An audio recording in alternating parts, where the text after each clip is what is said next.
राजस्थान में सीमित जल संसाधन होने के कारण कृषि उत्पादन पूर्णतः मानसून पर निर्भर है।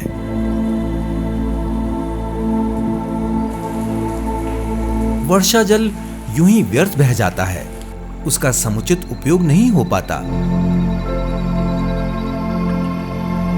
इससे भूजल स्तर तो गिर ही रहा है, कृषि भूमि भी बंजर हो रही है। ऐसे में भूमि के कटाव को रोकने, सतही एवं भूजल स्तर में बढ़ोतरी करने, जल, जंगल, जन, जमीन और जानवर के समन्वित रूप से विकास करने के उद्देश्य से भारत सरकार के DOLR द्वारा संचालित PMKSY के वाटरशेड कंपोनेंट IWMP की शुरुआत की गई। 2016 में ग्राम सभा के माध्यम से पहले सूचित किया, चस्पा कर दिया कि कल इसका वो प्रक्रिया के माध्यम से इसका चयन किया जाएगा। तो तब क्या यहाँ पे गांव में से लगभग 50 लड़कों ने फार्म भरे थे, तो उस पर 10th की, 12th की और BA की परसेंटेज के आधार पर मेरा सिलेक्शन हुआ था। कमेटी के गठन के साथ ही टोंक जिले के IWMP 22 पीपलू ब्लॉक में विकास कार्यों की शुरुआत की गई। सामुदायिक और ग्रामीणों की सहभागिता के बिना ये संभव नहीं था। सो शुरुआती दौर में PRA के माध्यम से ग्रामीणों की क्षमता वर्धन का कार्य हुआ। परियोजना में किए जाने वाले कार्य, उनका चयन और सफलतापूर्वक उनके क्रियान्वयन पर ग्रामीणों से विस्तृत चर्चा की गई और एक रूपरेखा तैयार की गई। सर्वप्रथम सार्वजनिक कार्यों को प्राथमिकता दी गई और सामुदायिक विकास के कार्य करवाए गए। EPA यानी प्रवेश बिंदु गतिविधियों के तहत ऐसे कार्य करवाए गए जिनमें प्राइमरी स्कूल में बना ये चबूतरा आज बच्चों के खेलने के काम में आ रहा है। वहीं तालाब के किनारे ग्रामीणों के नहाने धोने के लिए कोई स्थान नहीं था। ऐसे में वहां एक पक्के घाट का निर्माण भी करवाया गया। ग्रामीण अब इस पानी का सही तरीके से उपयोग कर पाते हैं। जन के साथ जानवर के विकास का लक्ष्य रखते हुए गांवों के प्रवेश मार्ग पर पशु खेली बनवाई गई, जिससे पालतू पशुओं के साथ आवारा जानवरों को आसानी से पीने का पानी मिल सके। तो EPA में हमने पशु खेली का निर्माण भी करवाया, क्यों यहाँ पे पानी, जानवरों के लिए पानी पीने की सुविधा नहीं थी। किसानों को अपने पशुओं को बहुत दूर दूर पानी पिलाने के लिए ले जाना पड़ता था, और आज पानी पिलाने के लिए दूर नहीं ले जाना पड़ता, वही पास में उनको पानी पिलाया जाता है। और स्कूल में वाटर कूलर लगाया, उससे पहले बच्चों को पीने का पानी हैंड पंप लग रखा था, तो उसमें अच्छा नहीं था। फिर ये एक टंकी बनी हुई थी, टंकी में गर्म हो जाता था पानी, बोतलें लेके आते थे बच्चे, उससे RO मतलब उससे अच्छा पानी, ठंडा पानी पीने को मिलता है बच्चों को। और एक चबूतरा बनाया था, तो उसमें क्या है, एक छायादार पेड़ था, उसके नीचे बनाया, तो उसमें आने जाने वाले राहगीर वहाँ मतलब आराम से शांति से बैठ जाते हैं उसमें। पहले वहाँ बैठने की कोई व्यवस्था नहीं थी। राहगीरों को तो सुविधा मिली ही, आस्था और पर्यावरण भी इससे संरक्षित हुआ। चबूतरे की वजह से सुरक्षित बचे वटवृक्ष में कई जातियों के पक्षियों ने अपना बसेरा बना रखा है।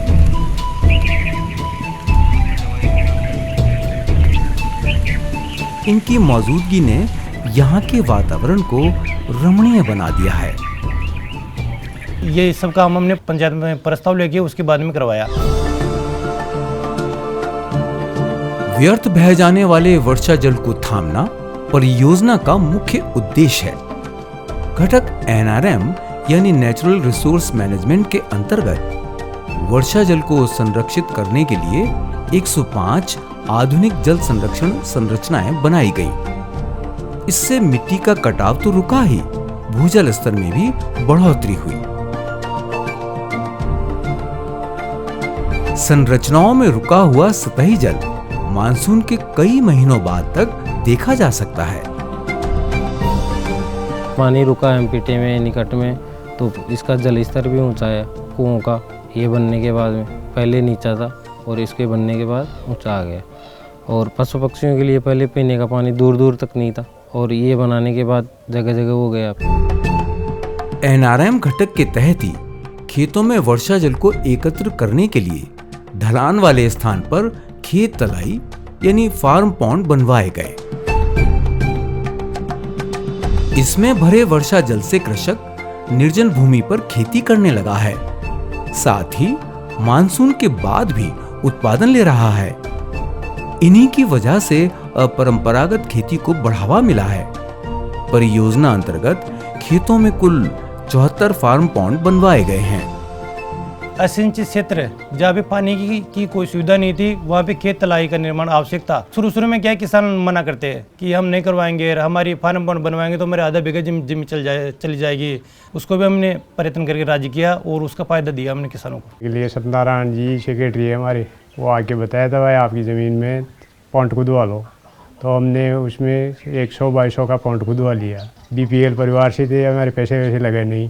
पहले हमारी ज़मीन ऐसे ही बंजरी पड़ी रहती थी। फार्म पॉन्ड खुदने के बाद में 2-3 फसल ले लेते हैं। इसके पहले तो मक्का, ज्वार, बाजरा 3 फसल ये बो लेते हैं, फिर सरसों बो लेते हैं, आदि में गेहूँ बो लेते हैं, चना बो लेते हैं, 3-4 फसल का फ़ायदा ले लेते हैं। इससे कोई नुकसान नहीं है, ज़्यादा फायदा हुआ। खेतों में फसल उत्पादन में वृद्धि करने, मिट्टी के कटाव को रोकने के लिए मेड़बंदी की गई। खेत का पानी खेत में ही रुके, खाद बीज बहकर नहीं जाएं और मिट्टी की उपजाऊ क्षमता बनी रहे। इन सब में ये मिट्टी की दीवार बहुत उपयोगी साबित हुई। परियोजना के अंतर्गत 78,98,470 मीटर क्षेत्र में मेड़बंदी के कार्य हुए। मेड़बंदी पर घास भी उगाई है, जिससे पशुओं को उन्नत किस्म का चारा भी उपलब्ध होने लगा है। 2018 के अंदर उस समय में सरपंच था ग्राम पंचायत रानौली के अंदर, तो इसके अंदर हमने भी खुद मेहरबंदी कराई और गांव वालों से भी करवाई। इस मेहरबंदी के अंदर जनरल के ऊपर तो 10% अंशदान रखा था, SC ST के लिए 5% और BPL और विधवा के लिए कोई अंशदान नहीं था इसमें। तो मेहरबंदी कराने से हमारे को बहुत फ़ायदा हुआ। इसमें एक फ़ायदा तो ये हुआ कि जल स्तर बढ़ा हमारा, और इससे एक फ़ायदा ये भी हुआ था कि जब अपन फसल बाते हैं तो उसकी मिट्टी दुब के भी दूसरी जगह चल जाती है और उसमें नमी भी कम रहती है। तो इससे हमारे को बहुत सारा फ़ायदा हुआ। उसमें पानी पिलाने में भी मान 2-3 पानी पिलाते तो उसमें 1 पानी की कमी भी रहती है, तो हमारे को इससे फ़ायदा हुआ। लहलहाती फसल के बीच खड़े ये हरे फलदायक पौधे भी परियोजना की ही देन है। आय के स्रोत बढ़ाने के उद्देश्य से ग्रामीणों को प्रोडक्शन यानी उत्पादक गतिविधियों के तहत फलदायक पौधों का वितरण किया गया। इन पौधों में लगे फलों ने ग्रामीणों को आय भी देना शुरू कर दिया है। हरियाली तो इनसे बढ़ी ही है, बंजर पड़ी भूमि भी उपयोग में आने लगी। पहले तो लाल आए तो जो बताए भाई अर्थान पंचायत में पेड़ मिलना शान जो पेड़ लगाओ, फिर वो पेड़ ले लिया मैं और बढ़िया लगा दिया। वो हम 100 पेड़ लिया जा मैं, जब मुझे 50-60 पेड़ तो अभी जीवित से और सब गया। यहाँ का फल भी आबा लग गया, पपीता भी आ रही है, नींबू भी आ रहा है, अनार भी आ रहा है, ये आ रहा है साहब। अब पंचायत से लिया तो मान 10% पैसा ही मिल गया और बाकी का पैसा न ला गया। और 12 लेता तो महंगा पड़ता, तो फला सुमा की आमदनी बढ़ रही है और फल भी मिल रहा है और बंजर पड़ी चीज जमीन जो की उपजाऊ भी आएगी। परियोजना क्षेत्र में हरितिमा विकसित करने के लिए 15 हेक्टेयर क्षेत्र में चारागाह भी उपचारित किए गए। चारागाह क्षेत्र का सीमांकन चारों ओर तारबंदी से किया गया। तारबंदी ने आवारा पशुओं और अतिक्रमियों से भी चारागाह को बचाए रखा। विभिन्न किस्मों के औषधीय, फलदार और छायादार पेड़ चारागाह में लगाए गए हैं, जिनमें शीशम, नीम, खेजड़ी आदि हैं। 2 साल पहले कांकड़ पड़ा था ऐसे चरागों से, जो मैं गवर्नमेंट का खुदवार पे तारबंदी करवा दी।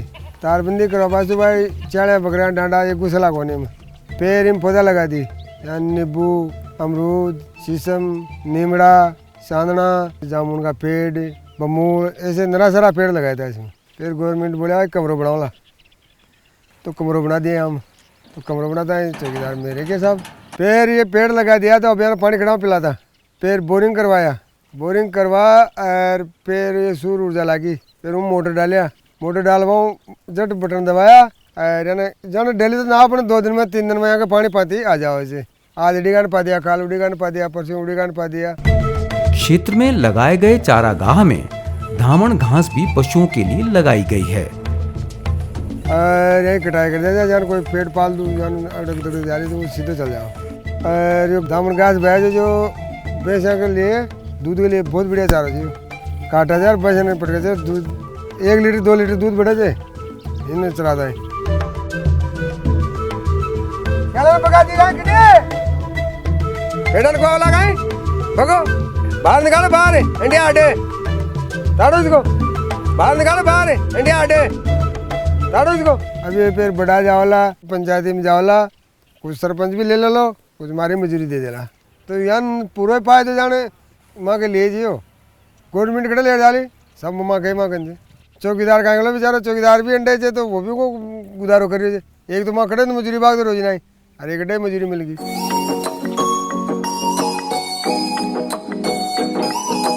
हरियाली और पेड़ों ने आश्रय दिया कीट पतंगों को।